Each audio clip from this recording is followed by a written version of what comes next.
그때 솔로몬이 이르되 여호와께서 캄캄한 데 계시겠다 말씀하셨사오나 내가 주를 위하여 거하실 성전을 건축하였사오니 주께서 영원히 계실 처소로소이다 하고 얼굴을 돌려 이스라엘 온 회중을 위하여 축복하니 그때 이스라엘의 온 회중이 서 있더라. 왕이 이르되 이스라엘 하나님 여호와를 송축할지로다. 여호와께서 그의 입으로 내 아버지 다윗에게 말씀하신 것을 이제 그의 손으로 이루셨도다. 이르시기를 내가 내 백성을 애굽 땅에서 인도하여 낸 날부터 내 이름을 둘 만한 집을 건축하기 위하여 이스라엘 모든 지파 가운데서 아무 성읍도 택하지 아니하였으며 내 백성 이스라엘의 주권자가 될 사람을 아무도 택하지 아니하였더니 예루살렘을 택하여 내 이름을 거기 두고 또 다윗을 택하여 내 백성 이스라엘을 다스리게 하였노라 하신지라. 내 아버지 다윗이 이스라엘의 하나님 여호와의 이름을 위하여 성전을 건축할 마음이 있었더니 여호와께서 내 아버지 다윗에게 이르시되 내가 내 이름을 위하여 성전을 건축할 마음이 있으니 이 마음이 내게 있는 것이 좋도다. 그러나 너는 그 성전을 건축하지 못할 것이요 내 허리에서 나올 내 아들 그가 내 이름을 위하여 성전을 건축하리라 하시더니 이제 여호와께서 말씀하신 대로 이루셨도다. 내가 여호와께서 말씀하신 대로 내 아버지 다윗을 대신하여 일어나 이스라엘 왕위에 앉고 이스라엘의 하나님 여호와의 이름을 위하여 성전을 건축하고 내가 또 그곳에 여호와께서 이스라엘 자손과 더불어 세우신 언약을 넣은 궤를 두었노라.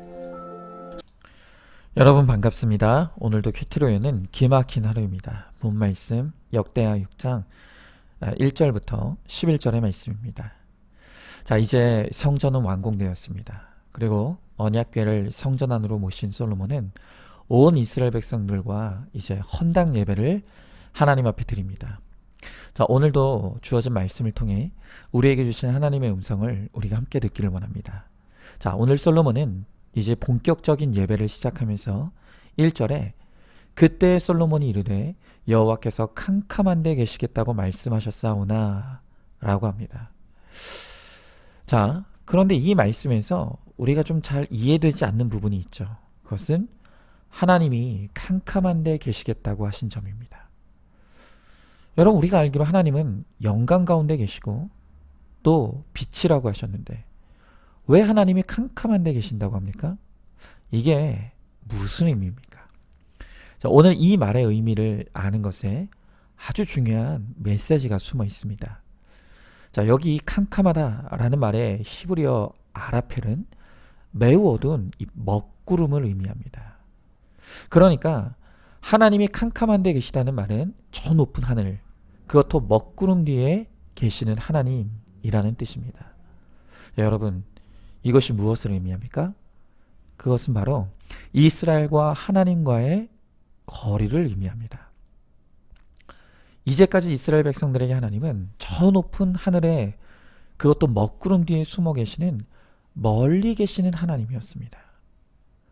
실제로 광야의 이스라엘 백성들이 하나님의 임재를 맞을 때 언제나 하나님은 구름 가운데 숨어 계시는 모습으로 임하십니다. 자, 출애굽기 40장 34절에 보면 이렇게 나와 있습니다. 구름이 회막에 덮이고 여호와의 영광이 성막에 충만하다. 하나님이 성막에 임재하시긴 하셨지만 그들은 하나님의 영광을 볼 수 없었습니다. 왜냐하면 그 영광이 구름으로 감춰져 있었기 때문입니다. 그래서 언제나 이스라엘 백성들에게 하나님은 멀리 계시는 하나님으로 그렇게 느껴진 것입니다. 자, 그런데 성전 건축을 통해 어떤 일이 일어났습니까? 그 아득히 멀리 숨어 계시는 하나님이 이스라엘 공동체 한가운데로 거하게 된 것입니다. 자, 오늘 2절의 말씀에 보니까 내가 주를 위하여 거하실 성전을 건축하오니 주께서 영원히 계실 처소로소이다 그랬습니다. 여러분, 이 성전이 하나님이 계신 처소, 즉 하나님의 집이라고 합니다. 다시 말하면 이제껏 멀리 계셨던 하나님께서 이제 인간들이 사는 이 땅의 한가운데로 가까이 오신 것입니다. 자, 그러니까 이 성전 건축의 본질적인 의미는 이스라엘과 하나님 사이의 거리가 획기적으로 좁혀진 사건인 것입니다. 이전까지 이스라엘과 멀리 떨어져 계셨던 하나님께서 성전 건축을 통해 그들 가운데 거하시게 된 것입니다. 자, 그런데 이것만 해도 정말 역사적인 사건인데 이 인간과 하나님의 거리가 더 획기적으로 가까워진 역사적인 사건이 또 하나가 일어났죠. 그것이 무엇입니까? 그것이 바로 예수 그리스도의 십자가 사건입니다. 이 십자가 사역을 통해서 그나마도 남아있던 인간과 하나님 사이의 거리를 완전히 없애십니다. 자, 그래서 바울은 고린도전서 3장 16절에서 이렇게 말합니다. 너희는 너희가 하나님의 성전인 것과 하나님의 성령이 너희 안에 계시는 것을 알지 못하느냐. 여러분, 지금 바울이 무엇을 선언하고 있습니까? 그 구름 뒤에 멀리 숨어 계시던 하나님이 솔로몬의 성전 건축을 통해 이스라엘 땅 한가운데로 오셨습니다. 그런데 이제 예수 그리스도를 통해 하나님의 성전이 이제 우리 안에 지어지고 하나님이 우리 안에 우리와 함께 계시게 되었다는 것입니다. 자, 여러분, 그래서 누군가가 우리에게 하나님이 어디 계시냐라고 물으면 우리가 어떻게 대답해야 됩니까? 우리는 당당하게 하나님은 지금 바로 내 안에 나와 함께 계신다고 우리는 믿음으로 고백할 수 있어야 합니다. 여러분, 이렇게 하나님은 우리와의 모든 경계를 허무시고 거리를 완전히 없애셨습니다. 자, 그런데 여전히 문제가 남아 있습니다. 그 문제가 무엇일까요? 그것은 바로 우리입니다. 하나님은 모든 거리를 없애시고 우리 안에 찾아오셨는데, 그런데 우리가 하나님을 멀리하고 있는 것입니다. 자, 여러분 어떻습니까? 지금 나와 하나님과의 거리가 어느 정도라고 생각하십니까?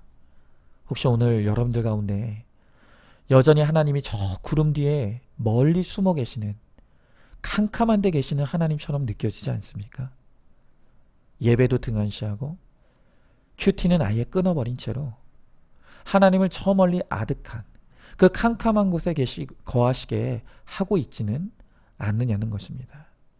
또 혹시 나는 하나님을 성전 안에 계시는 분으로만 믿고 있지는 않느냐는 것입니다. 월요일부터 토요일까지는 하나님을 까마득하게 잊고 살다가 주일이 되면 그때서야 예배당에 나와 몇 시간의 예배를 드리는 것으로 간신히 하나님과의 거리를 유지하고 있지만 여전히 하나님과 거리를 두고 살아가고 있지는 않느냐는 것입니다. 여러분, 하나님과 우리의 거리가 없어졌다는 것이 왜 그것이 그렇게 중요할까요? 3절에 솔로몬이 이스라엘 온 회중을 위하여 축복했다고 합니다. 자, 그런데 여기서 이 축복의 히브리어가 바라크입니다. 여러분, 이 축복, 바라크라는 단어가 너무너무 중요합니다. 여러분, 이 바라크라는 단어 많이 들어보지 않았습니까? 여러분, 이거 익숙하셔야 합니다. 얼마 전에도 제가 말씀드렸는데 우리가 창세기 강의를 하면서 지난 창세기 2장을 보면 하나님께서 일곱째 날을 안식하시며 그날을 복되게 하사 거룩하게 하셨다고 했죠. 자, 그런데 바로 여기서 복이, 여기서 말하는 복이 바로 히브리어 바라크입니다. 여러분, 우리의 복이 어떻게 우리에게 임합니까? 그것이 바로 우리와 하나님의 거리가 가까워질 때, 우리가 하나님과 가까워질수록 우리가 거룩해져 갑니다. 그리고 우리가 거룩해지면 거룩해질수록 주님 자체를 우리의 상급으로 누리는, 주님을 소유하게 되는 엄청난 은혜를 누리게 되는 것입니다.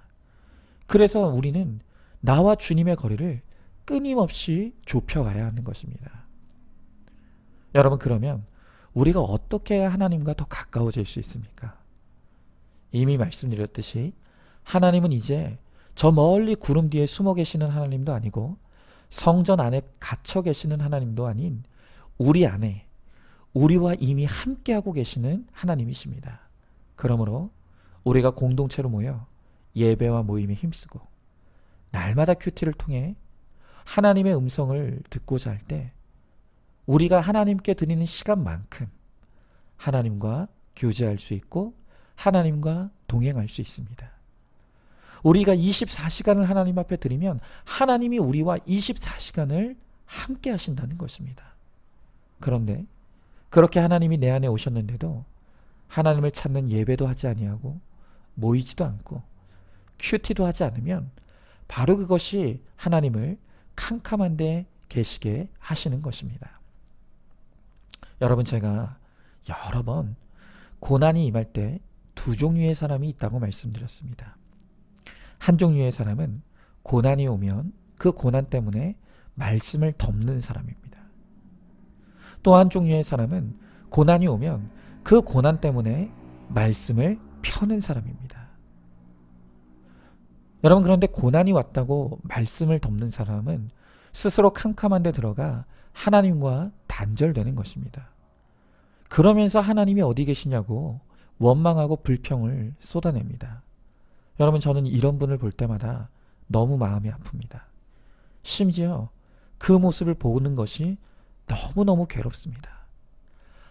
아무리 캄캄한 데 있다 할지라도 말씀만 펴면 하나님을 볼 수 있는데, 말씀만 펴면 하나님의 음성을 들을 수 있는데, 그 말씀을 끝내 펴지 않아서 하나님이 어디 계시냐고 울부짖고 있는 것입니다. 저는 이 말씀을 묵상하면서 갑자기 김양자 목사님의 간증집이죠. 날마다 큐티하는 여자 생각이 났습니다. 그리고 그 책 중에 김양자 목사님의 남편이 하루아침에 돌아가셨던 그 상황의 부분을 제가 다시 펴서 읽었습니다.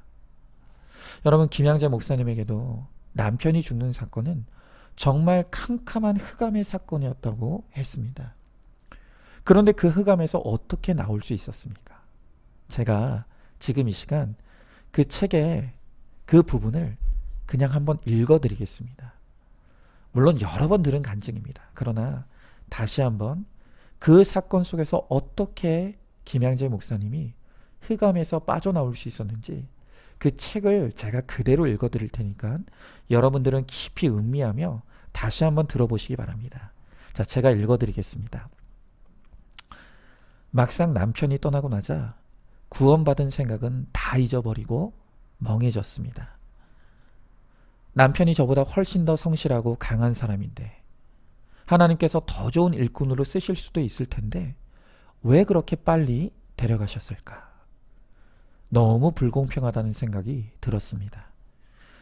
그러다 병원에 밤을 새우고 하루를 보내느라 그날 큐티를 못한 것이 떠올랐습니다. 하루 만에 시신이 되어 돌아온 남편을 방 안에 눕혀두고 그 옆에서 저는 도대체 오늘의 사건을 하나님께서 무엇이라고 하시는지 그 음성을 듣기 위해 큐티 책을 펼쳤습니다. 그날 큐티 본문이 에스겔 18장이었습니다. 자, 여러분, 바로 이것입니다.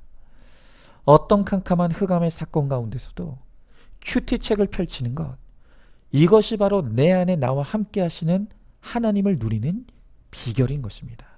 자, 이렇게 김양재 목사님이 하루아침에 남편이 시신이 되어 돌아온 이 캄캄한 흑암의 사건 속에서 큐티 책을 폈을 때 어떤 일이 벌어졌습니까? 자, 제가 계속 책을 읽어드리겠습니다. 들어보시기 바랍니다.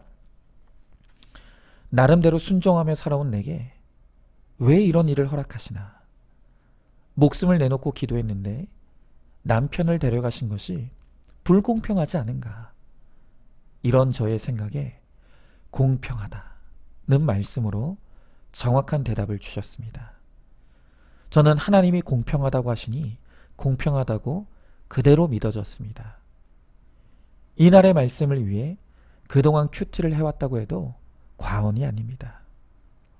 인간의 1000마디 말로도 위로받을 수 없었던 저를 이 말씀으로 살리셨습니다.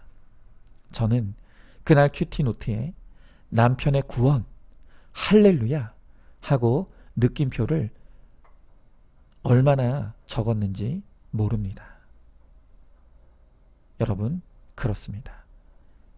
이렇게 우리가 하나님께 가까이 가기만 하면 하나님은 어떤 흑암의 사건 가운데서도 내게 찾아와 주시고 말씀해 주십니다. 그러면 저주가 바라크의 축복으로 변화되는 것입니다. 비록 김양재 목사님과 제가 비교할 수는 없겠지만 저도 똑같은 체험을 했습니다. 제가 우리 안산중앙교회에서 캄캄한 밤 사경 같은 그 고난의 시간 가운데 있을 때 저는 하나님이 저 구름 뒤에 숨어 계셔서 저를 외면하고 있던지 아니면 저를 버리셨다고 생각했습니다. 그러나 그 흑암의 때에 하나님을 찾으며 큐티책을 펴기 시작했을 때 저 구름 뒤에 숨어 계시다고 생각했던 하나님이 사실은 제 고난의 현장의 한가운데서 저와 함께하고 계시다는 것을 보기 시작했습니다. 또 침묵만 하고 계시는 줄 알았던 하나님께서 생생하게 저에게 말씀하시는 그 음성을 듣기 시작했습니다. 저는 하나님이 저에게 멀리 계신 줄 알았는데 알고 보니 제가 하나님과 멀어져 있었던 것입니다.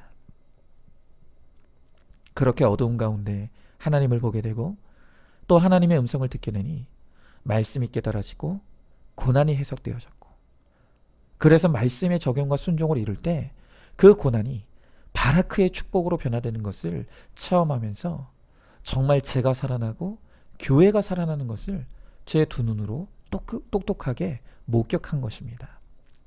여러분, 누군가는 맨날 똑같은 간증만 한다고 그렇게 말하실 분이 있을지 모르겠습니다. 그러나 저는 정말 죽을 것 같은 고난 가운데 이 말씀으로 살아났기에 이 간증을 주님이 부르시는 그 날까지 제 노래로 부르다가 저는 그렇게 부름받기를 원합니다. 여러분, 하나님은 절대 멀리 계시지 않고 숨어 계시지도 않습니다. 이미 하나님은 우리 안에 우리와 함께 계십니다. 문제는 내가 하나님을 피한 것이고 내가 하나님과 멀어져 있기에 하나님을 볼 수 없고 느낄 수 없는 것입니다. 이제는 이미 우리 안에 계시는 하나님께 날마다 가까이 오시기 바랍니다. 공동체에 붙어서 모든 예배와 모임에 힘쓰면 주님이 나에게 찾아오십니다. 또한 날마다 큐티로 주님을 찾으면 주님이 나를 만나 주십니다. 그것을 믿고 날마다 주님과 보폭을 맞춰 동행함으로 거룩과 구원을 이루는 바라크의 복을 누리는 저와 여러분 우리 모두가 되시기를 주님의 이름으로 축복합니다. 자, 질문해 봅니다. 나는 평소에 하나님이 멀게 느껴지십니까? 가깝게 느껴지십니까? 예배와 모임을 중단하고 큐티도 안 하면서 하나님을 캄캄한데 두고 계시진 않습니까? 그저 일주일에 한번 예배 드리는 것으로 하나님을 성전 안에 가두어 두고 계시진 않습니까? 예배와 모임으로 또 날마다 큐티로 내 안에 계시는 하나님과 동행하고 있습니까? 내 안에 계시는 주님과 24시간 동행함으로 우리를 거룩과 구원에 이르게 하시는 바라크의 복을 누리는 우리 모두가 될 수 있기를 소망합니다. 오늘도 4월 15일 보석상자입니다. 피할 수 없는 인생의 고통이 축복이 되기 위해서는 자기 죄를 알아야 합니다. 내 죄를 깨닫고 나면 나 같은 죄인 살리신 주님의 은혜 때문에 무엇을 하든 구원을 목적으로 하게 됩니다. 아멘. 오늘도 큐티로 기막힌 하루를 살아내는 하늘가족 공동체 우리 모든 성도님 되시기를 주님의 이름으로 축복합니다.